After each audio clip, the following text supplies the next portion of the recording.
Stupid decisions the Pale King has taken. Building his palace atop of Lake of Void when he is allergic to void. Working with void despite being allergic to void, and also using said void to craft sentries that he puts all over his palace, including outside his throne room. Is able to make void sentries, which he would be allergic to, yet still chooses to sacrifice his own children by feeding them to the void in an attempt to conceal the radiance. Speaking of the radiance, does the palest thing he can think of and goes off to colonize a land which already has established rulers and gods. Boy, I sure hope none of those rulers or gods turn against him. Made out an elaborate plan to create a hollow vessel to trap the radiance within, and requiring said experiment child to be devoid of all thought and emotion, yet bonded with the child. Speaking of children, refused to give his horny wife an actual child, but jumped at the opportunity to fornicate the spider, and also left the bastard child with his wife. Puts a guy in charge of not turning the lighthouse off, instead of just locking the door and putting some sentries outside to make sure no one enters and turns the lighthouse off.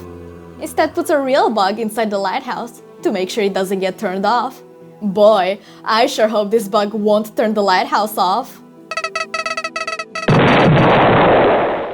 Stupid decisions the Pale King might have taken.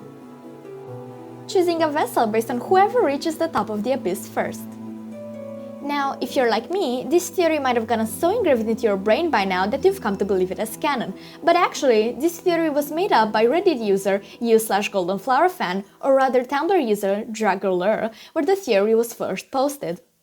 So, we don't actually know the real test behind choosing the vessel, if there even was one. Maybe the vessel was chosen based on who made it to the top of the abyss first, maybe the Pale King would pick up every single child that made it to the top, look them in the eyes and decide they're not empty enough and throw them back down, or perhaps even made the vessels brawl at the top, dropping the carcasses in the same manner that the Colosseum does. We don't know what exactly went into choosing the perfect vessel, but we do know that the plan did in fact fail, so whatever it was probably a stupid decision anyway. Moved out without telling anyone, including his wife.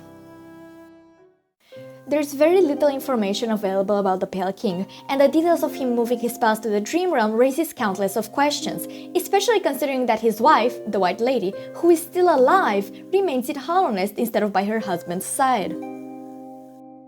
From what little is known about the Pale King and his relationship to the Queen, it would be easy to assume that their marriage might not have been the most loving one, considering the aforementioned lack of actual children for the White Lady, or maybe she just has a breeding king and does not actually care about raising children, him easily accepting giving her a child, and once again, the White Lady seemingly having been left behind in Hollow Nest while her king fled.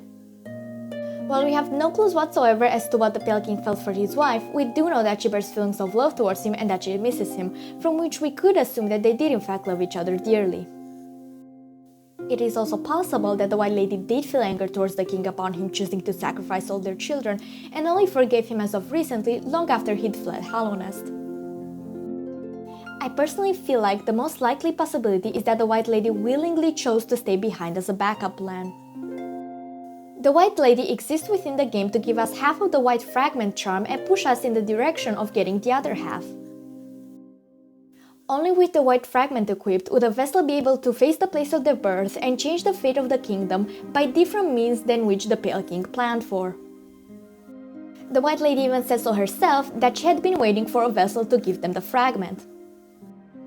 Another important detail to this dialogue and further proof for this theory is the White Lady saying she can feel the Hollow Knight weakening, as well as saying that the strength of the vessel was ill-judged and that it was tarnished by an idea instilled. While it's most assumed that the Queen only came to this realization as of recently, as she can feel the vessel becoming weaker and weaker, it's just as likely that she could feel it from the very beginning, back when the Hollow Knight was initially chained up in the Black Egg Temple, and she could sense it not being hollow enough and being tarnished by those icky feelings and emotions and ideas. Whether or not the Pale King listened to her worries, she might have willingly chosen to stay behind as the backup plan for when the vessel inevitably fails. Or maybe he just moved out without telling her, which would have been a stupid decision. Who knows what happened? Ah yes, and his stupidest decision yet, filling his house with buzz saws.